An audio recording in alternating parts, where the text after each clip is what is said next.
Hello dear student, welcome back to my YouTube channel. तो dear student, आज के इस वीडियो में हम सभी लोग मैथिली शरण गुप्त जी द्वारा लिखित कैकेयी के अनुताप की व्याख्या का अध्ययन करेंगे, जो कि यह वीडियो आप लोगों के लिए बहुत ही ज़्यादा खास जाने वाला है। क्योंकि डियर स्टूडेंट, इस वीडियो में मैं कैकेयी के अनुताप यानी कि कैकेयी का अनुताप, इसका अर्थ क्या होगा, कैकेयी का पश्चाताप यानी कि यह पछतावा। तो इस लेसन के पैराग्राफ की व्याख्या का अध्ययन करेंगे। तो डियर स्टूडेंट, यह वीडियो आप लोगों के लिए बहुत ही ज़्यादा खास जाने वाला है। तो डियर स्टूडेंट, अगर आप हमारे यूट्यूब चैनल पर पहली बार आए तो फटाफट यूट्यूब चैनल को सब्सक्राइब करें एंड वीडियो को लाइक जरूर करें। और इस वीडियो में मैं आप लोगों को एक एक शब्द के अर्थ के साथ आप लोगों को इस प्रकार से आप लोगों को समझा दूंगा कि आप जीवन में कभी भूलेंगे ही नहीं। इतने आसान व सरल शब्दों में आपको बता दूंगा कि आप लोग बिल्कुल अच्छी तरीके से तैयारी कर लेंगे। तो कैकेयी का अनुताप का अर्थ क्या होता है कि कैकेयी का पश्चाताप या पछतावा। तो यहाँ पर बिना किसी देरी के शुरू करते हैं अपनी इस वीडियो को कि किस प्रकार से इसकी व्याख्या को हम लोग पढ़ेंगे या याद करेंगे। तो यहाँ पर शुरू करते हैं। तदंतर बैठी सभा उटज के आगे, नीले वितान के तले दीप बहु जागे, टकटकी लगाए नयन सुरों के थे वे, परिणामों उत्सुक उन भयातुरों के थे वे, उत्फुल्ल करौंदी कुंज वायु रह रहकर करती थी सबको पुलक पूर्ण मह महकर, वह चंद्रलोक था वहां चांदनी वैसी, प्रभु बोले गिरा गंभीर निधि जैसी। तदंतर बैठी सभा उटज के आगे, यानी कि इन पंक्तियों में जो है प्रसंग अगर पूछता है तो प्रसंग में क्या लिखेंगे कि इन पंक्तियों में जो है भरत जी श्री राम जी से भेंट करने के लिए उनकी पंचवटी आश्रम के पास आए हुए हैं और रात्रि के समय सभा बैठी है। इन्हीं मनोहर पंक्तियों का वर्णन किया गया है। तदंतर बैठी सभा उटज के आगे, उटज मिस होता हमारा पर्णकुटी, तदंतर मतलब तदंतर, तदंतर बैठी सभा उटज के आगे, उटज मिस होता है पर्णकुटी। तो इसका अर्थ हो जाएगा तदंतर श्री राम जी की पर्णकुटी के आगे सभा बैठी हुई है, नीले वितान के तले दीप बहु जागे। नीले वितान, वितान मिस होता आकाश, नीले आकाश के तले दीप बहु जागे, दीपक के समान बहुत ही जल रहे थे। यानी कि वहां पर वो सभा बैठी थी और नीले वितान के तले दीप बहु जागे। तो ऐसा प्रतीक हो रहा था कि नीले आकाश के तले, यानी कि वो जो सभा बैठी थी ऐसी लग रही थी कि नीले आकाश के नीचे बहुत सारे दीप जल रहे हैं या जगमगा रहे हैं। टकटकी लगाए नयन सुरों के थे वे, परिणामों उत्सुक उन भयातुरों के थे वे। टकटकी मिस टकटकी लगाए नयन, नयन मिस नयन, सुरों मतलब देवतागण, परिणामोत्सुक परिणाम की जानने के लिए, भयातुरों मतलब भरत जी के परम मित्र। टकटकी लगाए नयन सुरों के थे वे, परिणामों उत्सुक उन भयातुरों के थे वे, यानी कि सभी देवतागण और भरत के परम मित्र सभी टकटकी लगाए उस परिणाम को जानने के लिए या सुनने के लिए बहुत ही ज़्यादा उत्सुक थे या टकटकी लगाए हुए देख रहे थे। उत्फुल्ल करौंदी कुंज वायु में रह रहकर करती थी सबको पुलक पूर्ण मह महकर, यानी कि उत्फुल्ल वहां पर उपस्थित करौंदी कुंज यानी कि करौंदी के बगीचे, वहां पर उपस्थित करौंदी के बगीचे में खिले हुए फूल, वायु रह रहकर यानी कि वायु में रह रहकर करती थी सबको पुलक पूर्ण मह महकर, यानी कि वहां पर उपस्थित करौंदी कुंज के पेड़ों में खिले हुए फूल उस वायु को इतना अच्छे से महका रहे थे, या यानी कि वहां पर उपस्थित करौंदी के बगीचे में पुष्प खिले थे मानो करौंदी के कुंज या करौंदी के पुष्प सभा के आयोजन पर खुशी मना रहे हैं, यानी कि बहुत ही ज़्यादा प्रसन्नचित हैं। और उस करौंदी से आने वाली शीतल हवा वहाँ पर बैठे सभी लोगों के को बहुत ही ज़्यादा सुगंधित, यानी कि सुगंधित हवा जो वहाँ पर बैठे लोगों को पुलकित कर रही थी। वह चंद्रलोक था वहाँ चांदनी वैसी, प्रभु बोले गिरा गंभीर निरानिध जैसी। वह चंद्रलोक था, यानी कि वहाँ उस समय चंद्रलोक के समान प्रतीक हो रहा था। कहाँ चांदनी वैसी, और ऐसा मतलब चंद्रलोक की चांदनी छिटकी हुई निकली थी, यानी कि वहाँ पर बिल्कुल चंद्रमा के समान यानी कि चंद्रलोक के समान लग रहा था और वहाँ पर बिल्कुल वैसी ही चांदनी छिटकी हुई थी। कहाँ चांदनी वैसी, और उसके समान चांदनी कहीं पर नहीं निकली हुई थी। बोले प्रभु गिरा गंभीर निरानिध जैसी, तब प्रभु श्री राम जी गंभीर समुद्र के समान, निरानिध मतलब समुद्र के समान गंभीरता धारण किए हुए बोले। एक बार पुनः देख लेते हैं, मेरे को पता है कि बहुत सारे डाउट्स हो गए होंगे आप लोगों के। तदंतर बैठी सभा उटज के आगे, नीले वितान तले दीप बहु जागे। यानी कि तदंतर श्री राम जी की पर्णकुटी के आगे, उटज मीन्स क्या होता है, पर्णकुटी, कुटी के आगे बहुत से लोग सभा के रूप में बैठे हुए थे। नीले वितान के तले दीप बहु जागे, और ऐसा प्रतीक हो रहा था कि नीले आकाश के नीचे बहुत सारे दीप जगमगा रहे हैं। टकटकी लगाए नयन आसुरों के थे, वे परिणामों उत्सुक उन भयातुरों के थे। वे टकटकी लगाए बहुत सारे देवतागण, भयातुरों में यानी कि भरत के परम मित्र, टकटकी लगाए बहुत सारे देवतागण तथा और भरत के मित्र उस परिणाम को, यानी कि उस परिणाम को जानने के लिए बहुत ही ज़्यादा उत्सुक थे कि कहीं कोई गलत परिणाम या गलत निर्णय ना ले लिया जाए। उत्फुल्ल करौंदी कुंज वायु रह रहकर करती थी सबको पुलक पूर्ण मह महकर। यानी कि वहाँ पर उपस्थित करौंदी के बगीचे वायु में रह रहकर बहुत ही ज़्यादा सुगंधित कर रहे थे, और वहाँ पर बैठी सारी सभा को बहुत ही ज़्यादा प्रफुल्लित या आनंद या सुख प्रदान कर रहे थे। वह चंद्रलोक था वहाँ चांदनी वैसी। यानी कि उस समय वहाँ पर ऐसा चंद्रलोक के समान लग रहा था, वहाँ चांदनी वैसी, वहाँ के समान कहीं पर भी चांदनी नहीं थी, वहाँ पर बहुत ही अच्छी चांदनी थी। बोले प्रभु गिरा गंभीर निरानित जैसे। तब प्रभु श्री राम जी समुद्र के समान गंभीरता धारण करते हुए बोले, हे भरत भद्र, अब कहो अब सीप्त अपना, सब सजग हो गया भंग हुआ ज्यों सपना। हे आर्य रहा क्या भरत अब सीप्त अब भी, मिल गया अटंक राज्य उसे तब भी, पाया तुमने तरु तले अनड़य बसेरा, रह गया अब सीप्त शेष तथापिका मेरा। हे भरत भद्र कहो अब सीप्त अपना। हे भरत भद्र मतलब भरत भाई, अब कहो अब सीप्त मिस होता है इच्छा या मनोकामना।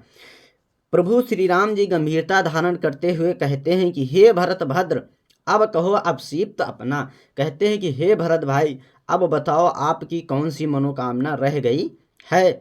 सब सजग हो गए भंग हुआ ज्यों सपना। ऐसा सुनते ही सारे लोग सजग हो गए, आश्चर्यचकित हो गए, और भंग हुआ ज्यों सपना। यानी कि प्रभु श्री राम जी को वन से अयोध्या ले जाने का सारा सपना भंग हो गया। यानी कि ऐसा लग रहा था कि जैसे मतलब सपना देखते हुए सभी लोगों की नींद खुल गई हो। हे आर्य रहा क्या भरत अब सीप्त अब भी, मिल गया अटंक राज्य उसे तब भी।